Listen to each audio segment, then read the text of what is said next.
hacerlo. Ok, profe.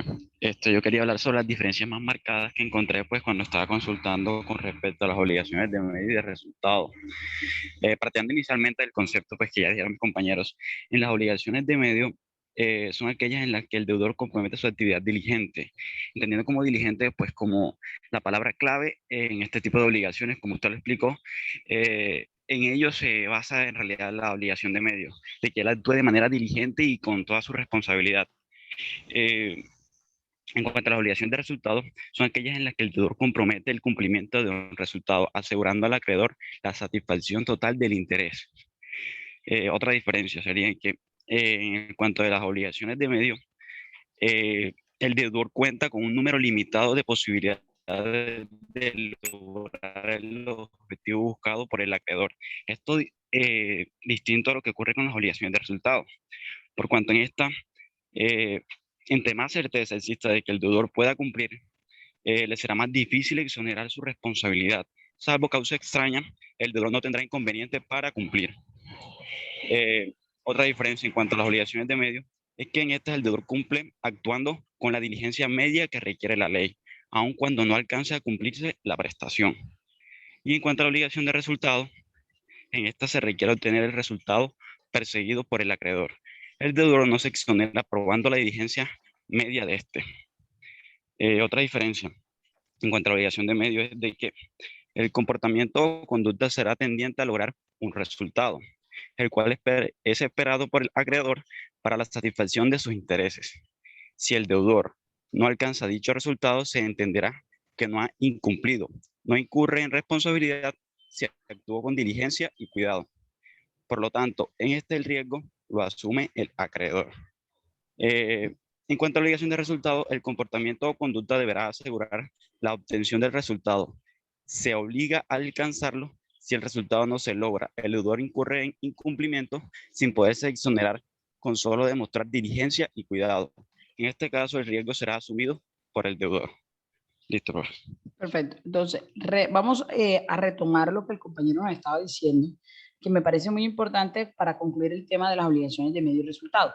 En primer lugar, las obligaciones de medio, de resultado, perdón, aquí me equivoqué. Las obligaciones, pensé que estaba escribiendo acá en medios. Las obligaciones de medio son obligaciones de prudencia o diligencia. En ella, usted se obliga a utilizar los instrumentos adecuados para la consecución del fin que usted pretende. Aparte de esto, encontramos que aquí el resultado no depende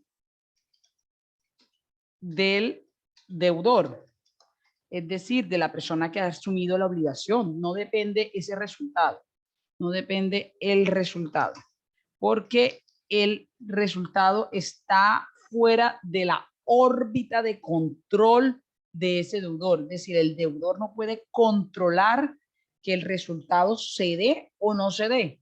En el caso de un juez es el que va a fallar, el juez es el que va a generar su convicción, todo eso. Usted simplemente va a tener en su cabeza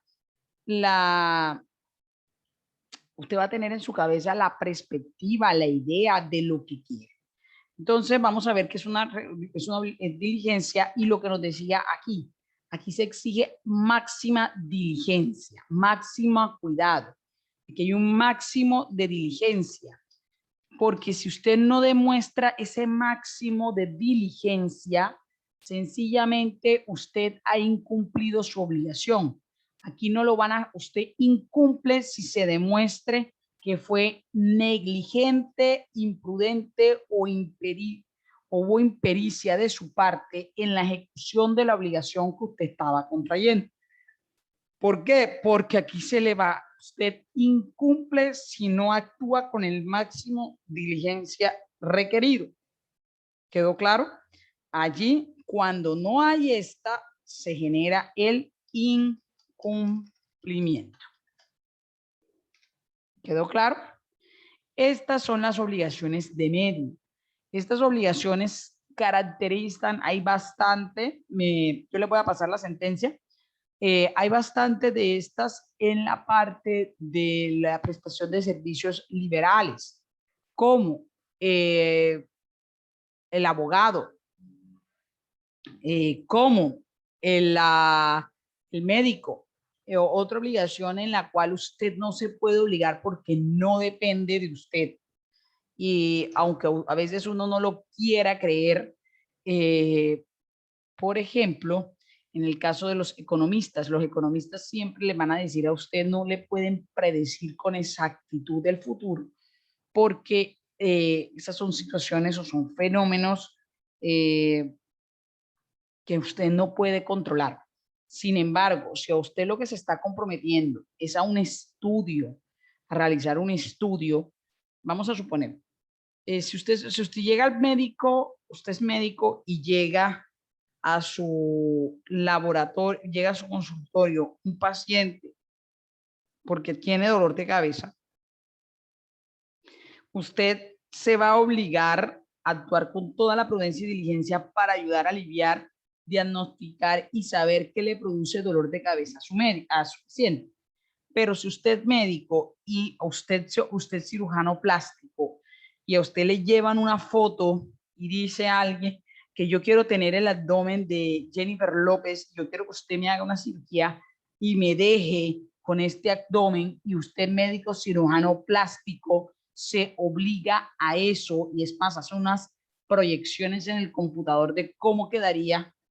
Teniendo en cuenta eso, usted se está obligando a un resultado, no simplemente a la mera prudencia.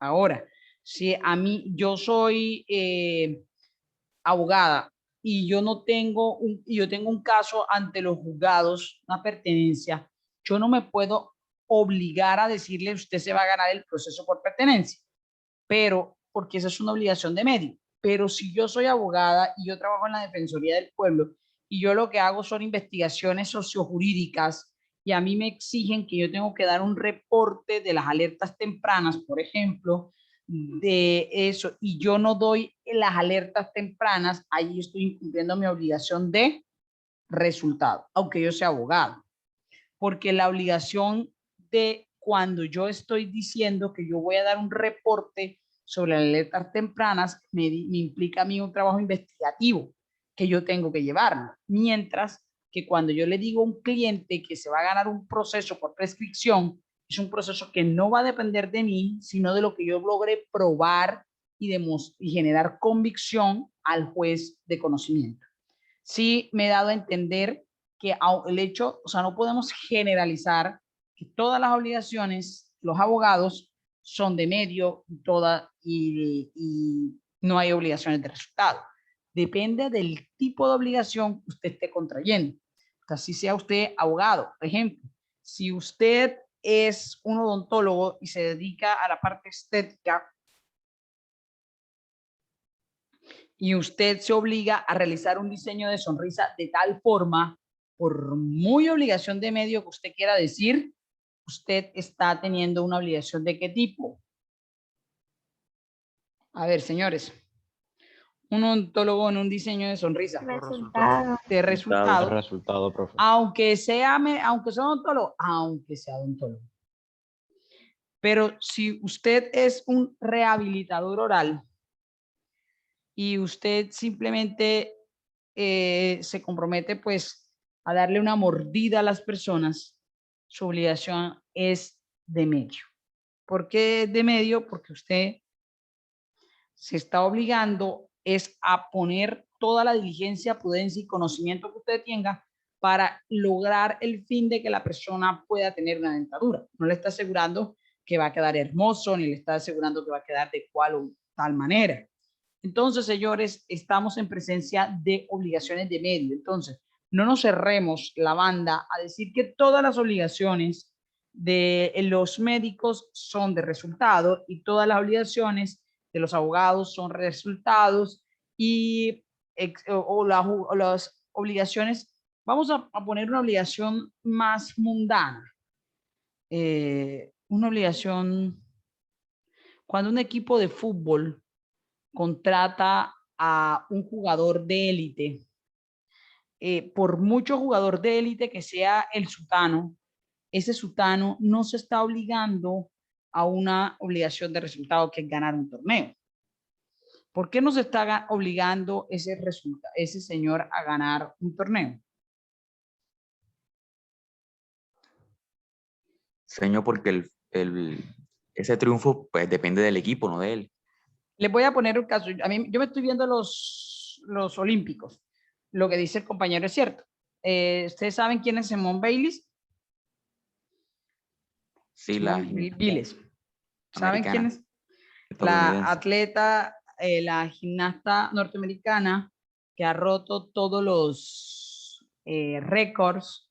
A mí ella me parece completamente brusca, pero independientemente de eso, los que conocen de la disciplina, la chica es lo mejor porque da 3 saltos mortales con una velocidad, y eso se debe a que la chica tiene menor, como es tan pequeña, mide 1 metro con 42 centímetros, su centro de gravedad es más bajo y le permite girar 3 veces en el aire, cuando por lo general solamente pueden hacer 2, porque las personas entre más altas, pues el centro de gravedad es más alto y no les permite girar tanto.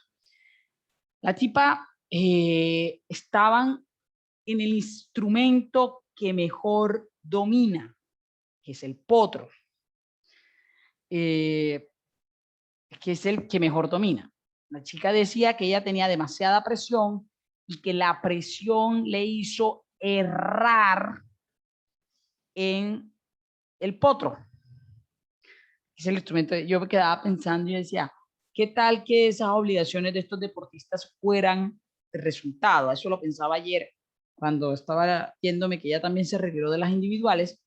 ¿Qué tal que ella sea su obligación de resultado?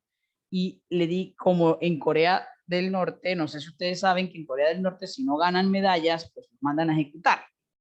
En cambio que en el resto del mundo son obligaciones de medio, o sea, usted simplemente vaya a tratar de hacer lo mejor posible, lo más que pueda. Usted no le pueden asegurar eso. Ayer veía a Mariana Pajón en los cuartos de finales y encontrábamos que Mariana Pajón quedó de segunda frente a una chica de Holanda perdón, a una británica que quedó de primer lugar, hizo mejor tiempo y es la que está, si puede escoger carril en las semifinales. O sea, ¿qué tal que la bicampeona se obligara a ganar una tercera medalla? Eso es imposible, es algo que no depende de ella.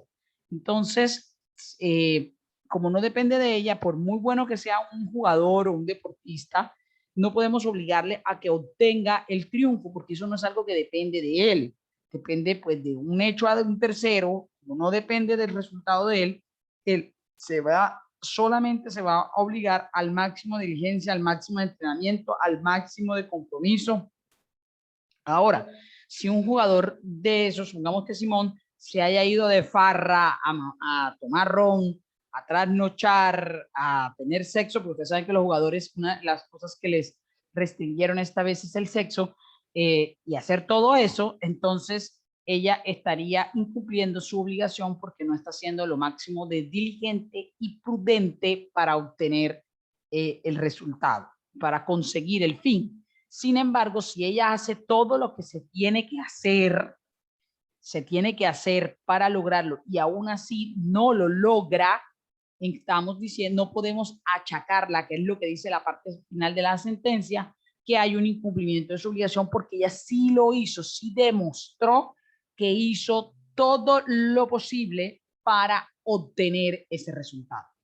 Ahora, las obligaciones de resultado cambian. Yo aquí sí me obligo a ese resultado y solamente me puedo exonerar de ese resultado, pues porque haya un caso fortuito o una fuerza mayor o algo imputable al acreedor que me impide ese resultado. Lo demás lo vamos a encontrar y se va a quedar en ese margen. ¿Sí me he dado a entender o hay alguna pregunta hasta aquí de lo que hemos visto, trabajado?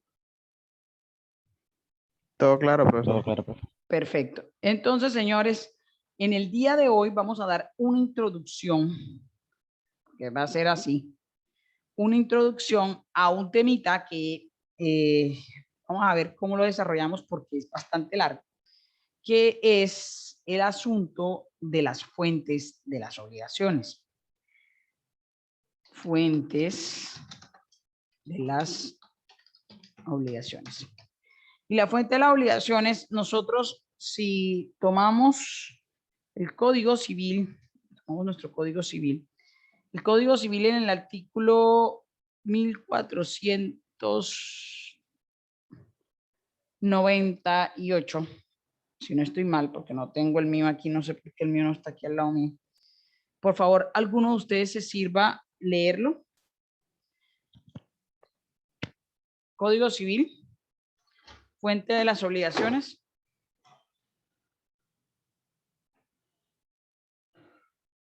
¿Cuál era el artículo? Está aquí. Mira, parece que acá otro pelado. No.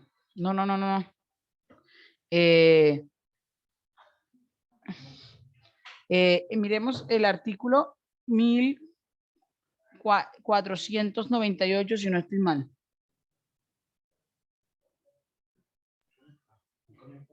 Las obligaciones nacen ya del concurso real de las voluntades de dos o más personas, como en los contratos o convenciones, ya de un hecho voluntario de la persona que se obliga, como en la aceptación de una herencia o legado, y en todos los cuasicontratos, ya a consecuencia de un hecho que ha inferido injuria o daño a otra persona, como en los delitos ya por disposición de la ley, como entre los padres y los hijos de familia.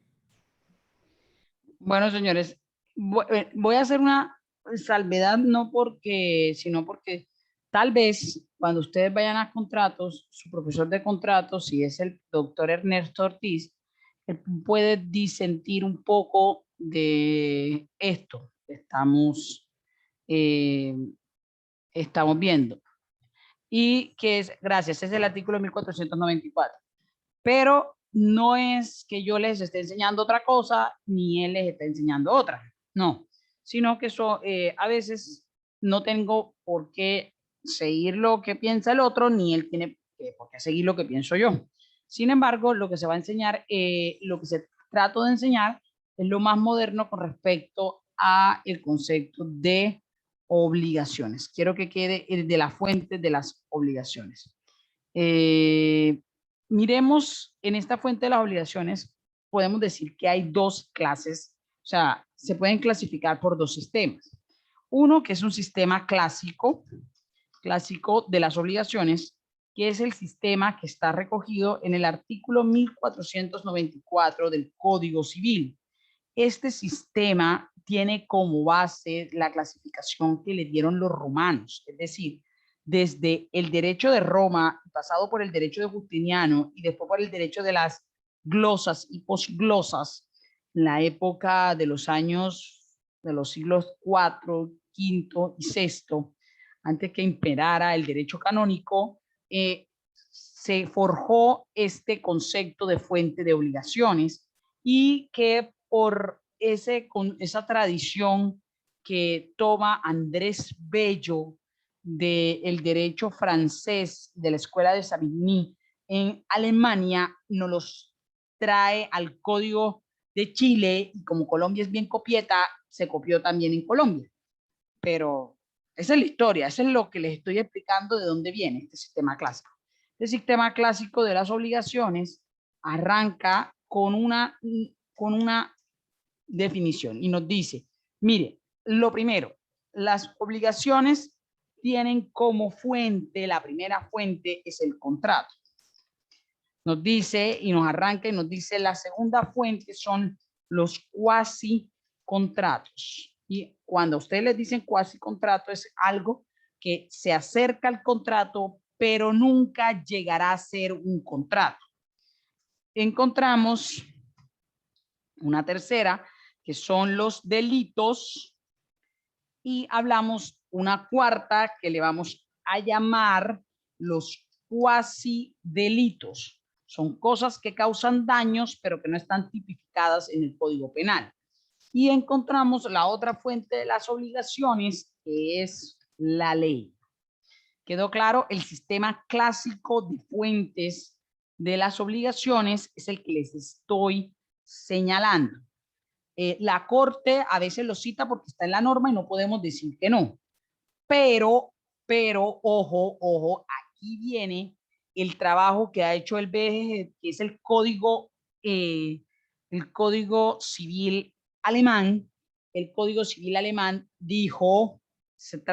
comenzó a traer un nuevo pensamiento en las escuelas de las fuentes de las obligaciones y nos trajo un sistema moderno. Ojo, esto de moderno no tiene nada, esto tiene 100 años. ¿Vale? Para que ustedes no vayan a creer que estoy hablando de algo que nació ayer. Entonces, nos dice el sistema moderno que el sistema de fuente de las obligaciones no es tan así, porque aquí quedan por fuera algunas situaciones, actos jurídicos que no los vas a poder encuadrar en un cuasicontrato, en un delito, en un cuasidelito, en la ley. Y como van a quedar por fuera, usted entonces vas a tener un problema porque el sistema de normas el sistema de clasificación de las fuentes es ineficiente. Entonces, el sistema moderno de clasificación de las fuentes de las obligaciones nos arranca y nos dice que la ley es a la última postre la única fuente de obligaciones, porque será fuente de obligación lo que la ley diga que es una fuente de obligación. Cuando yo les hablo de ley, no me estoy refiriendo a ley en el sentido estricto, me estoy refiriendo a ley en sentido amplio. ¿Quedó claro, señores? Sí, profe.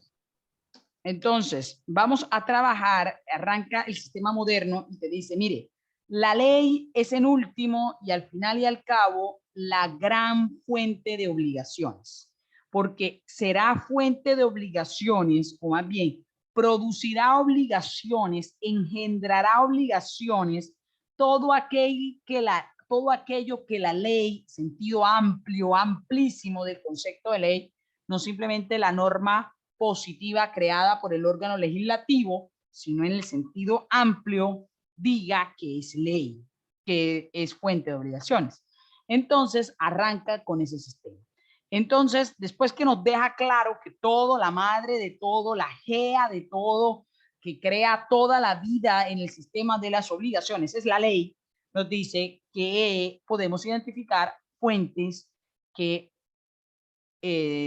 claras, que tienen unos conceptos claros que son obligaciones, que son fuente de obligaciones. Y nos arranca y nos ubica en segundo lugar al más importante de esto. Entonces, hay un aforismo del derecho romano que nos dice que el contrato es ley para las partes.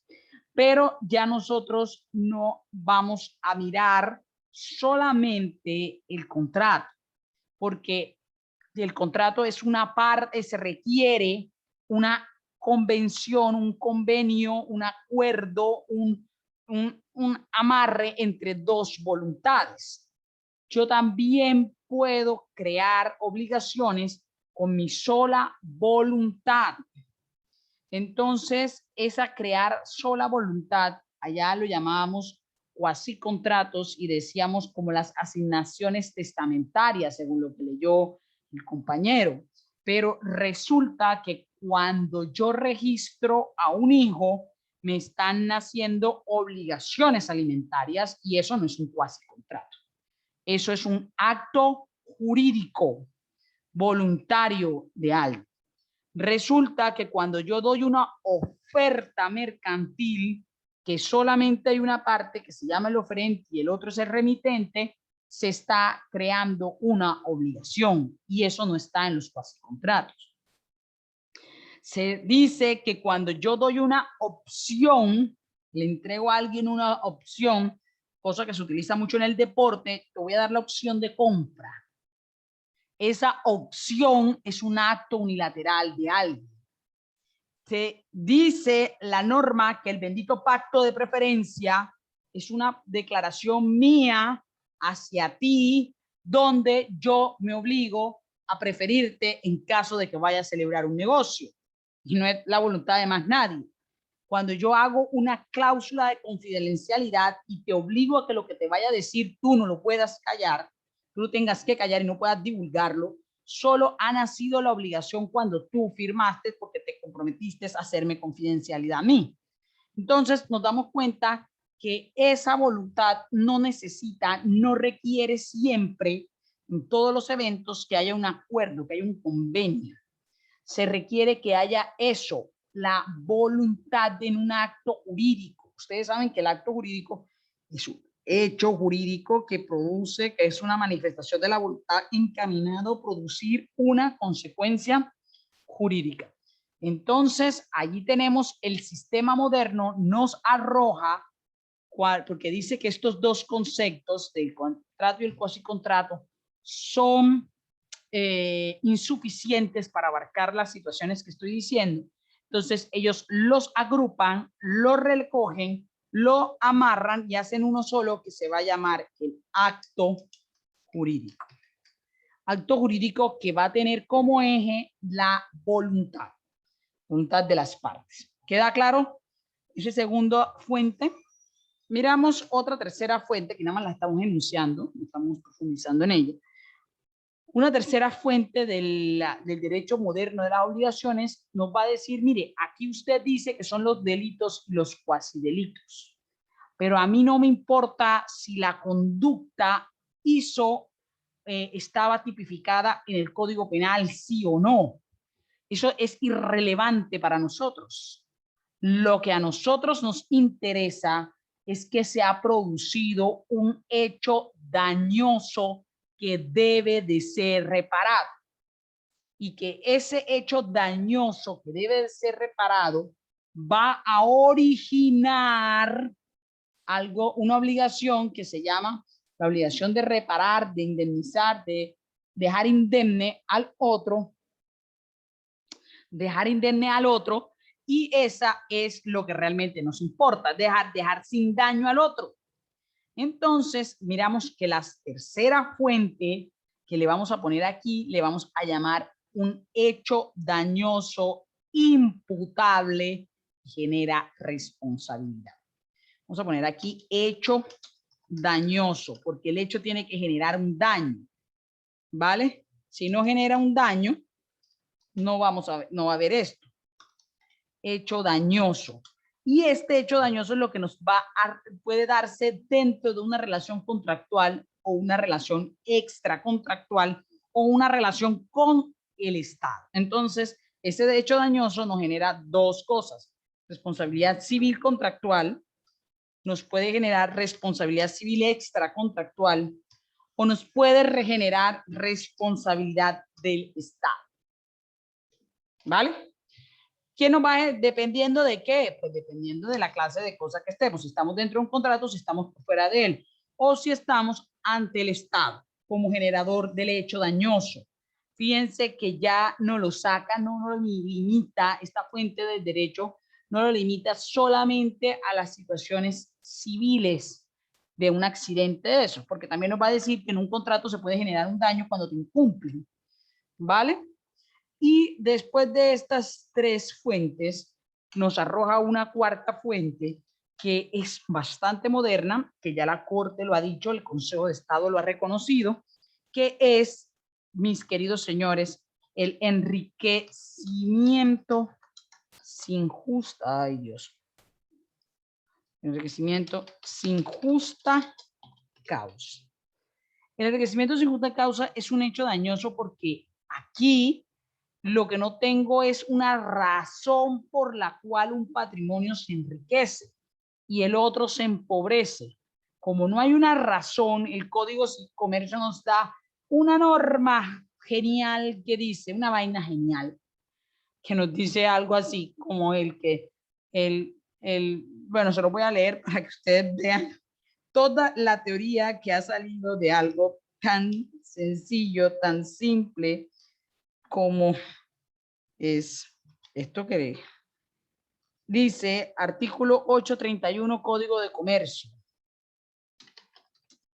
Y de aquí lo coge hasta el Consejo de Estado, lo toma y ha dado toda una serie de conocimientos y dice: nadie podrá enriquecerse sin justa causa a expensas de otro. ¿Sí? Como nadie se puede enriquecer sin justa causa a expensas de otro, entonces usted se enriqueció, tiene que devolver lo que se enriqueció, porque nadie lo puede hacer. Así de sencillo y de complejo, ya lo vamos a ver, que vamos a encontrar que es el enriquecimiento sin justa causa. También de paso, nos vamos a encontrar el hijo pequeño, el hermano menor del enriquecimiento sin causa, sin justa causa, que es el pago de lo no debido. De lo no debido. Y este pago de lo no debido se va a generar en algo que no tiene nada que ver con un hecho dañoso, sino un convencimiento interno de la persona que hizo el pago, porque se va a basar en un error. Y está las fuentes clásicas lo situaba como un cuasi contrato. Pero la fuente moderna dice qué cuasi contrato va a haber allí, qué acuerdo va a haber allí, qué intención de ustedes generar un acuerdo, pues ninguna. Usted simplemente cayó en un error y pagó, porque cayó en un error y pagó, termina usted haciendo, engendrando sin quererlo un enriquecimiento sin causa en nombre de la otra persona porque usted no debía ese pago. Era un error. Encontramos otra obligación que es magnífica, que son las obligaciones, otra fuente de las obligaciones, que es el abuso del derecho. ¿Cómo así, profesora, que el abuso del derecho es una fuente moderna de las obligaciones? Sí. Y nos dice el artículo, una sabiduría impresionante, todo un compendio de conocimiento con respecto a esto, y miren lo que nos dice. El artículo 830 nos dice: el que abuse de sus derechos está obligado a indemnizar los perjuicios que cause. Si yo abuso de mi derecho, pues tengo que pagar los perjuicios que he causado por ese abuso. Así de sencillo. Nos está trayendo otra fuente. Eso tiene su explicación, tiene su razón.